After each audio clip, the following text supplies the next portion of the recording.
Didn't notice the drawing behind you. So that's like, I like that the kid got your goatee. That's Yeah, excellent. I know, right? I've had it so long just during the pandemic that it now is featured in their drawings. There's always a thin line between praise and insults in their drawings. I think I had him once like draw like a stomach. Is it's like, oh, and here's your belly. I'm like, okay, Oh yeah. listen, No. We're gonna like work that back a little, right? Gonna it's clean that like up a little. let's have your drawing as aspirational for what daddy's body could be. The adult beverages are poured. The kids are asleep. Welcome to New Dad Gaming, a show about fatherhood, gaming, and new fathers figuring out their gaming lives. My name is Trevor, and I have a 6-year-old and a 4-year-old. And I'm Jeff. I have an 11-year-old and almost a 9-year-old. Almost a 9-year-old. The birthday is coming up, Yes. and Jeff is a fool because he decided to have a birthday party at his house. Why'd I do that? Why'd I do like- such things? You should have talked me out of it. What are you trying to do to If me? you had called the dad support line, I should have. Yes. we could have come up with like a list. And this, in these current times, there's never been a greater ripcord than saying like, just with the numbers of COVID, like, this pandemic, That's right. Can't do But- it. Sorry. I will say I would have a very strong pull to give my kid a party. I'm thinking about like even like we had his is coming up at the end of May, Yeah. and if you could have some kids over, just like that little taste of normalcy after so long of being apart. That's what we were trying to do this time. It's been a couple years. My almost 9-year-old has missed out 2 times because it spikes in April. That's just up here. It's just like, hey, no more birthday. So we decided, hey, 5 friends, you can have them over. We'll keep it small, keep it tight, right? So I don't know why I did that because I don't remember, pre-COVID, it's such a blur. Yep. All the work and preparations to get the house ready and cleaned and, stuff ready to go. But we're looking at like, what's the balance of the day? What are these kids going to do? Because I don't want to entertain them. I want them to I want them to go off on their own and entertain themselves. Well, what brought up 2 really great points we wanted to get into, and the first one was you got a preview of what's for sure going to happen at the party. Your kid gave you a preview, I believe it was at a McDonald's. Oh, yeah. As he was given his first empty cup, and one can only imagine what happened. What ensued? Yeah, this was, okay, fill up your own fountain pop. And he proceeded to dump all the flavors into the cup. Like, I'm talking everything. Like, Fruitopias are in there, both flavors. Coke, root beer, Sprite, everything. And he's like, no, don't worry, Dad. It's good. And I looked at him and I cringed. I'm like, okay, just go for it. This is your time. I did this when I was a kid. Now it's your turn. What are you drinking Go there, at it. son? Diabetes. Yeah, exactly. Just pure sugar. It was Yeah. a word until I saw the tweet and I was talking to you about it, I forgot the word, like swamp water. Swamp water, yeah. Swamp water was the word. And then talking about the birthday, it's like that was the thing to do. So someone like brought the bowl and like, okay, here's our 3 or 4 2-liter bottles. Blah, All in toss there. it into the same one. All Which in there. It's gonna be so curious if your kids actually pull it off like at the party. I don't know if you're gonna have like soft drinks there or not. You know what? We are, just because they're older. I'm like, they can get a treat now. Before it used to be just water. Like, here's water. That's all you get. Water You're and getting- carrot sticks, you That's jerk. it. That's right. But no, I brought pop this time and juice. So I'm like, oh God, if they go to the bowl and start dunking it in, I'm like, well, time to videotape this and just have it as a memory and then cry about it later with all the kids having stomach aches or whatever. Oh. So Every parent picking up their just like wide-eyed, like bloodshot kids. Like, well, good luck with that tonight, I guess. I can just imagine the kid that's not allowed soft drinks or like, Mom, guess what? I Oh, drank my a whole Lord. bowl of every soft drink mixed in one. I'm not allowed to have any. Well, I had them all at the All at once. same time. I can see colors and run up walls and all sorts of things. Yeah, so I don't know. We'll see how it goes. Please. But it's great, man. That was some of the best parts of being a kid and like going to parties. It's just the nonsense, like Oh, that yeah. type of nonsense. It's beautiful nonsense. So I'm glad you guys are doing it. The next question that came up from that though was the entertainment. right. Like, what on earth are you going to do? And it was a question of like, and video games are going to play a big part of it. So you actually introduced a game that seems to be a crowd favorite at party time. Yeah, yeah. Ultimate Chicken Horse. So I said this name, and you Ultimate- just looked at me like, "What are you It's like, talking about? are you having a stroke? Are you okay? Is this what you're eating? I don't get it." Yeah, no, Ultimate Chicken Horse. It's on like every platform. It's pretty cheap, and it's just a blast to play. I play this with my kids. A lot of the times, it's not really cooperative, so it's more of a competitive, fun level builder. So everybody kind of gets a piece of their level, and then they start building up the level to race to the finish. But obviously, people are trying to throw you off because they don't want you to win. So what ends up happening is like 10 rounds of just different level pieces being stacked against you and everyone having a blast. Rarely does it end in tears, but I'm hoping tomorrow with, 5 kids going at each other's throat to try and get number 1, we're hoping that this might be a winner. But it is a really good game. It's so fun to play. I've laughed countless times just tricking my kids into trying to finish a level, but then like there's a black hole item and it sucks them and they lose they lose the map. So it's really fun to play. It looks so silly, but Oh yeah, so it's perfectly ridiculous. silly. That's awesome. Yeah. It'd be a lot akin to the Boomerang Foo, Yes. where it's competitive, but competitive in such a way that losing is more about stupidity than it is about like skill or somebody just kind of like running the board with everybody. So Yeah. that one looks like a great. I might have to check it out because again, but after the runaway success of Boomerang Foo in my household, this looks like That's right. something my kids could like sink their teeth into. Yeah. So Ultimate Chicken the Horse. Now the other game led to another game that seems to have retaken up, and actually it got us a retweet from the company that built it this week when you were talking about, which is awesome because it looks like a great little indie game studio. So your kid was able to re-get into Humans Fall Flat because it feels like it fell flat the first time you tried to introduce it. We had this maybe last year and it just didn't go anywhere. I think it was just part of the 3D sponginess to it. My 8-year-old wasn't really having it.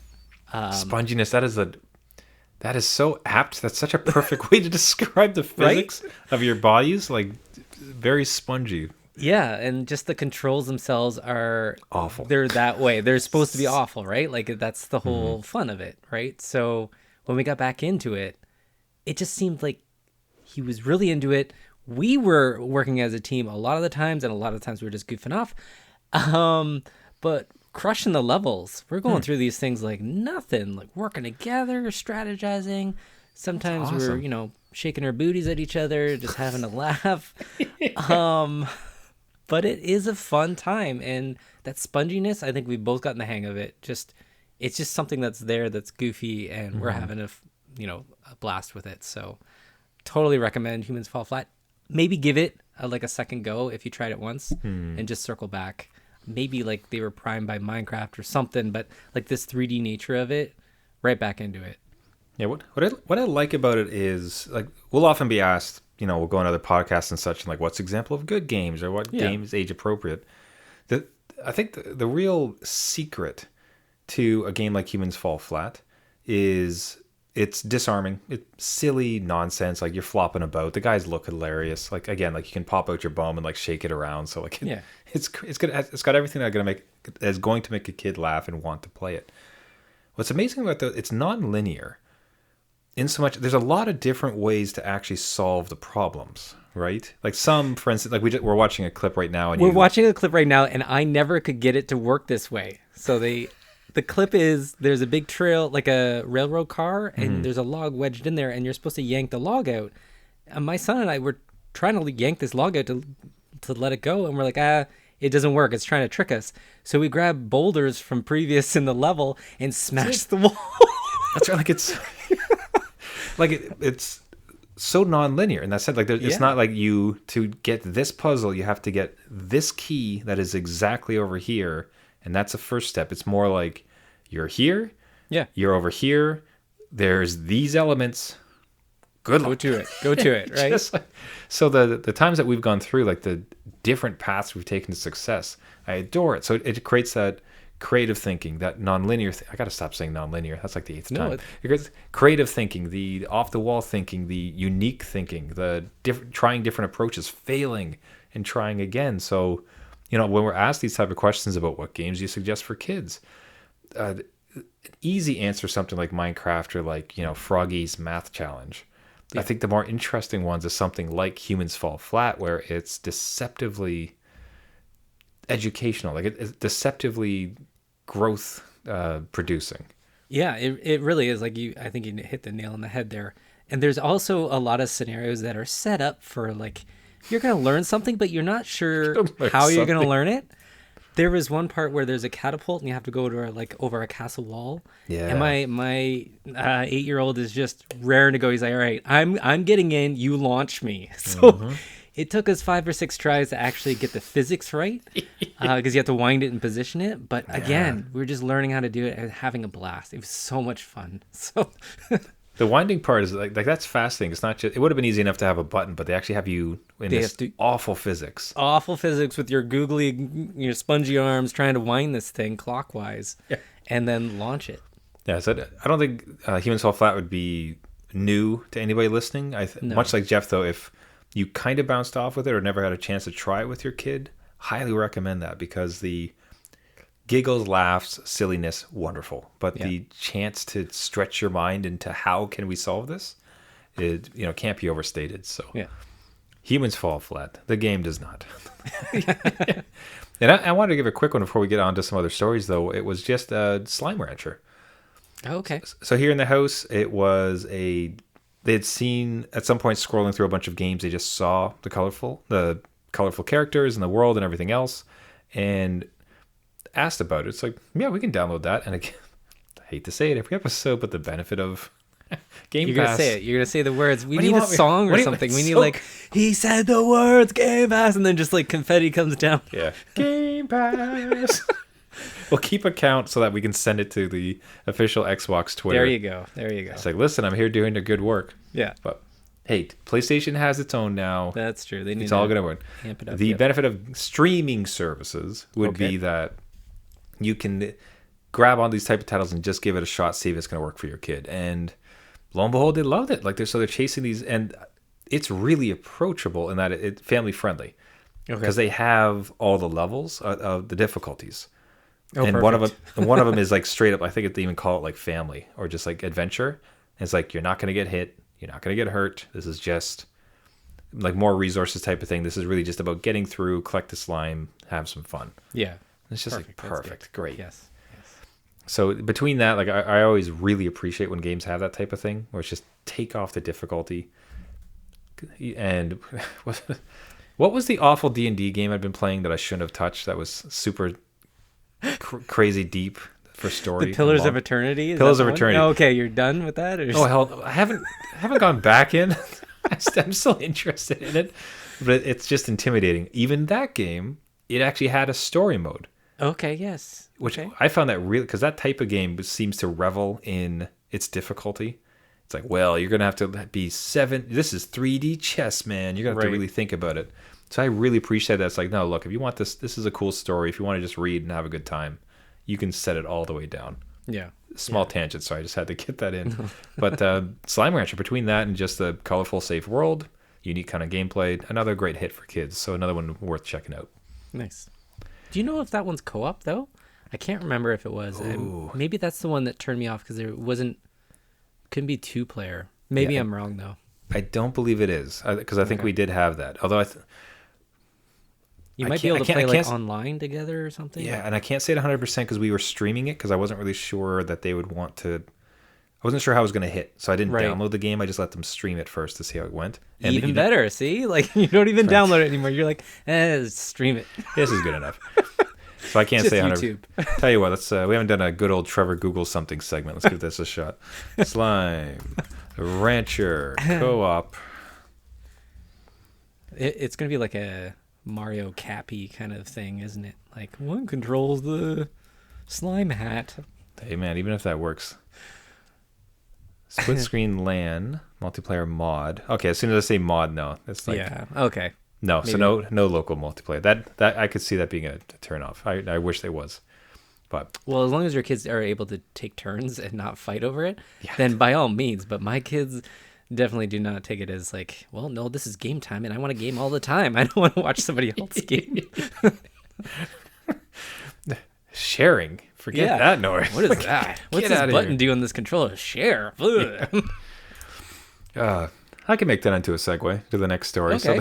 So what are because my oldest actually shared a lot, which I was kind of surprised on, and because he had bought 2 new action figures with his own money. Wow, I haven't heard action figure in a while. Yeah, are we dating ourselves? Is that what we're doing? probably. The kids even play with action figures anymore? I don't know. So we had, I think we were at the mall for haircuts or just something else. He wanders into a GameStop, which at this point is about 50% to 60% toys compared to actual Funko Pops games. everywhere. Yeah. And they had an entire wall. It was like Minecraft figurines, all this other stuff. Sees one. He's like, oh, I really want this. I want this. Like, do I have enough money to buy it? And in truth, he had a piggy bank and he has been saving up. So like I was thinking, it's like, you might actually have enough. It was $30. Nice. And go back home and we like bust it out. We do practice some of his math, which is another little, this story is all about low key education. Yeah.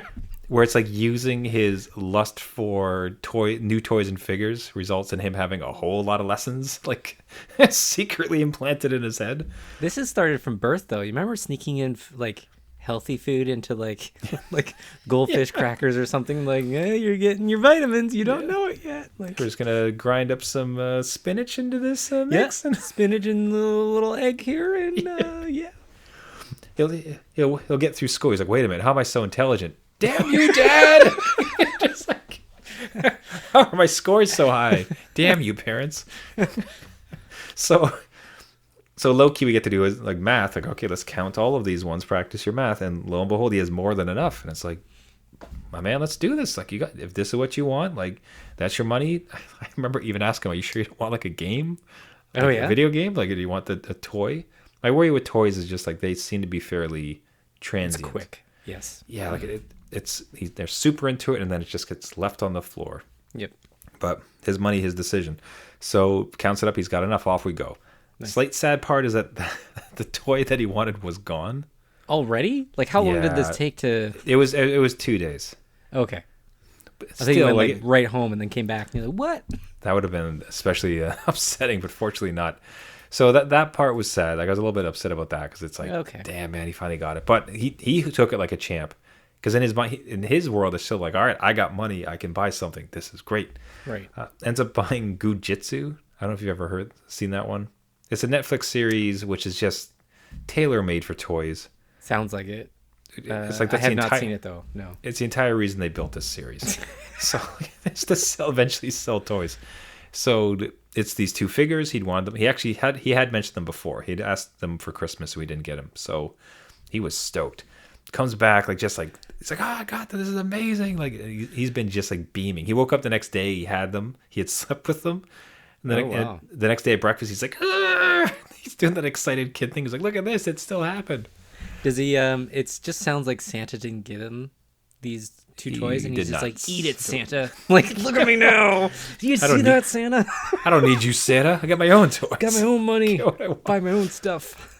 So the part that I loved is, so we are, after we count the money and all those other parts, we're heading to the store to buy it.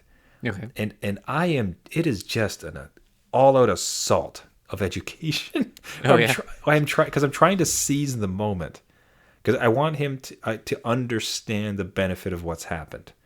Where it's like, so look what's happened. You did great work. You helped out around the house. You did great at school.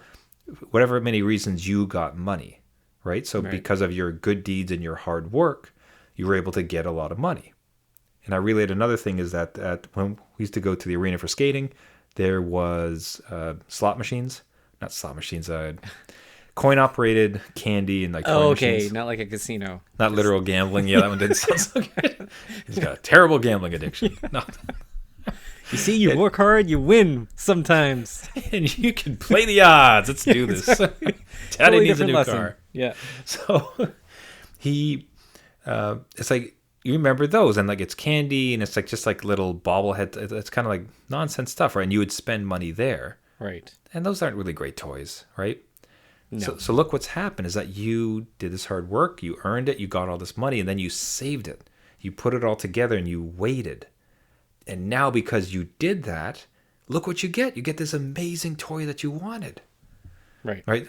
And like how great is that? So because when you work hard and like you save your money and you get it, and then you're patient, you can like accumulate it and put it together and get something so much greater. Isn't that amazing? So it is so thick.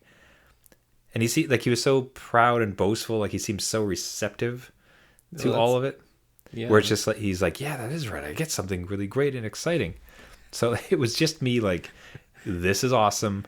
This is such a great, I think, teachable moment Yeah. to really embed like work saving, like fiscal responsibility. Like I'm not passing it up. So just like da da da da da da da da da.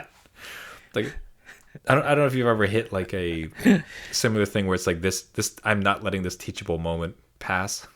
Well, I was hoping that you ended it with like, and here's a flyer for Steam Deck. What do you think about Oh this? my god. Save Daddy up wants now. Daddy wants a new system. Let's go. Father's Day is coming up, kids. Yeah, well, I've been on the show and I talked about my oldest, how he's saved for his laptop. That's right. Yeah. So that was a long time in kid time. I think it was only just about a year that he decided he wanted it, but that is an eternity in kid time. But he kind of learned both lessons at the same time. Like he spent all his money on that, so he had next to nothing, and then he wanted Minecraft, and this was that whole Minecraft conversation. Well, you don't have any money to buy it, so with which funds? right, exactly. You gotta wait. But that was that Game Pass $1 thing that and then he spent gift cards and stuff. But now he has to realize like, well, how am I gonna make up for the next game that I want, right? So he needs to look at what that money kind of brings him and how is he going to get more, because right now birthdays and Christmas is really the only income streams he has.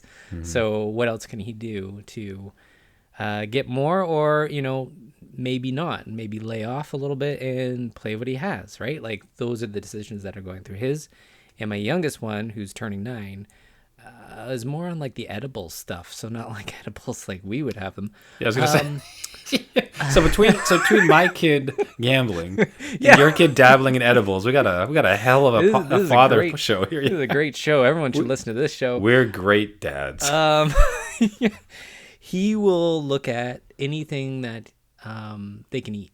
So it's just gum, candy, like cupcakes, whatever it is, and you have to explain that disappears in a day. Like that's it, and then you've wasted $5-10 or whatever, and that adds up. So we're still working on that one. If it comes to like, oh, I want this specific game, which they have wanted a couple in the past, they usually save up the gift cards, which is great. Like that is money, but it's more like I have all these gift cards that I can burn, and I don't really care because it's there, and I'm what am I going to use it for? I'm like, yeah, I get it, but it is kind of free money, but you still want to save it for something you want. Yeah, the transactional nature of gaming seems to lend itself so well to these money lessons. Yeah. Where it's Oh, like absolutely. well, I mean, in the game itself, there's already kind of a do activity, get currency, be able to do something with currency. Yep. But then to acquire these games itself, it's just like, especially if the parents are willing to not just shell out every single. It's like, I want this game. Okay, and throw the cash at it. Seems like great opportunities for education on every side. Yeah, and I can see where those gaps are for free to play games to come in, because we've had that where Yeah. you log in every day, you get 500 gems, and then you have to use your own money to buy this. So no, it's a good opportunity again, just to reinforce some stuff, because you don't usually get that.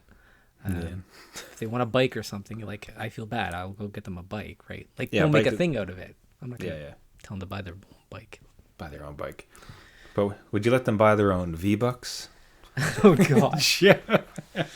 As we transition seamlessly to a Fortnite update, where, by the way, like serendipitously, after we got off our call, like that next week, my kid asked my 6-year-old, "When can I play Fortnite?" Like, oh no, no, no, not for a long time, Listening buddy. to the podcast, I get it. We have listeners everywhere of all ages. I can play with Jeff's kids. That's right. He'll show you the ropes. We'll start a server. Now it's like, Wow, you're I don't starting. even feel it's going to be off for a while because it's a whole saga. And like you'll obviously speak to it a lot clearly, but with the free to play monetization, like that stuff, it is straight up guns. You know, like they've played some relatively violent game, but it's all like in my eyes kind of like Bugs Bunny cartoonish like silliness as opposed to straight up this assault rifle fires at this guy, and even as cartoony as Fortnite is, it just still feels between the monetization and the straight up gun violence. They feel too young, like a 6-year-old. Like for goodness sake, like a 6-year-old. Yeah. Not likely, but I mean that's this side of the house. It was funny that so close they mentioned it. How is Fortnite going in your house now that it showed up? Fortnite's kind of on ice. And done. One and done. We had one episode. False alarm. I talked to my son after the episode, like the next day. It's like, oh yeah, I mentioned that on our show last night. He's like, he got really upset, saying, no, I'm still in Minecraft. I haven't ditched Minecraft for Fortnite. I just play Fortnite with one friend that doesn't want to play Minecraft. You go back to your audience and you tell them, like I am a Minecraft player. How you need dare to you? issue a correction because this cannot go. There's on the playground, people are talking. No, so he was very like adamant. No, this one friend does not like Minecraft at all. Plays a lot of Fortnite, so he connects with him through this game, and that's the only time he'll play with. So he has another circle of friends that they all still play Minecraft with on their server, but will transition over into Fortnite with this one friend. So I thought that was kind of cool. Like he's meeting him on his level, literally on his turf kind of thing, right? Just to connect. So yeah, it's a degree of like that's great empathy. Like I hope you really like praising and encouraging him because that's awesome. Like dude, does Katie want to play this? No, not really. I play this. Okay, we can play that. Like that just lends itself to so much other avenues for making friends in the future. It's like, hey, you want to go get some Chinese food? No, I like Indian. Okay, let's go get that. That sounds great. Right. Like that sort of flexibility with it. That's amazing. Yeah. But in this game, it's just like, rat-a-tat-tat, you're dead. Like a little different. Sure, I'll give you that. But no, they have a blast on it. I hear them yelling up there all the time, which is another thing. Like my kid yells through the ceiling and floor of this house when he plays that game. So it is intense. They have fun though. It's no screaming at each other. But yeah, so just to clarify for all the audience, if you ever happen to know, like even his friends that are listening, he does not play Fortnite all the time. Minecraft is still in rotation. There we go. Okay. Let's take care of that so we don't have to issue an apology to anyone. That's right. Yeah, we got a cease and desist letter from Jeff's kids' lawyers. That's what they save their money up for. It's like lawyers so they can sue you. I'm being served. Thanks. And then they win the case. Every month you have to pay them like $2,000 in V-Bucks. Yeah. And all of a sudden they're just gaming like there's no tomorrow. Seize the opportunity, kids. I taught you well. That's great. Oh, that sounds... now that I said that out loud, I'm sad that I put that out into the ether, that might exist. Kids suing their parents for gaming privileges. My Lord. It'll be a whole other episode. We'll get into that. God save us. Oh, well, we'll take it there. We'll wrap it up for the week. Everybody, thank you so much for listening. This has been New Dad Gaming. If you want to get a hold of us, you can find us at our website, newdadgaming.com, or at Twitter, at newdadgaming. As we've been saying the last couple of weeks, it's been one of the funnest parts of this episode is interacting with other gaming dads, like hearing ideas, hearing stories, banter. It's great. So we'd love for a follow at New Dad Gaming. If you like the podcast, you can find us on all the major podcasting networks. So Google Play, iTunes, Spotify, Stitcher. Just search for New Dad Gaming. This year, as we try to grow and get out to as many gaming dads as possible, I mean, we got to make these V-Bucks somehow. That's right. Help us out. Not about money, but about connecting. And we're trying to get to as many gaming dads as possible. It really helps out the show. Jeff and I would be eternally grateful as if you subscribe and also leave a rating on those shows. If you do so and you have something you'd like to call out, or some cause that we can support in any way that we can, just do so by reaching out to us on our channels after you leave a rating. More than happy to do so. So, as I said, New Dad Gaming on any of the popular podcasting networks. Not even popular, all of them. Even All the of them, every single one. even the backwater ones. That's right. Build one yourself. We'll still show up there. It'll be great. Everybody, thank you so much for listening. This has been New Dad Gaming. My name is Trevor, and I have a 6-year-old and a 4-year-old. And I'm Jeff. I have an 11-year-old and an almost 9-year-old. Swamp water, baby. Whoa! Let's just put it what flavor is it? All of them. Every flavor. Every single one. Why is it brown? Oh my god. It is brown. It's all it greenish brown. That's how it always ends up. That'll be, yep. That's what happens. I can taste it's so gross. I used to love it. Not anymore. It's one of We're those old now. If we ever next time we do a live recording with each other, it's very much like we'll have to look back at all these shows where we've talked about the worst possible things. And one of them could be one of them. We're gonna we're gonna cheers to some swamp water that your kids make for us. I think you have pudding powder. We're gonna do pudding powder. Oh god, pudding! Good Oh luck. man, pudding powder. That'd be amazing. Still got to do that. Yep. Okay. Cheers, everybody, for whatever you're drinking. And I think I already said we said our names, didn't we? We said our names. Okay. I was like, this is the post banter, right? This is it. Yeah. Let's keep it going. Thanks, everybody. Just remember, just because you became a dad Does not mean it's game over. It means swamp water. So, God.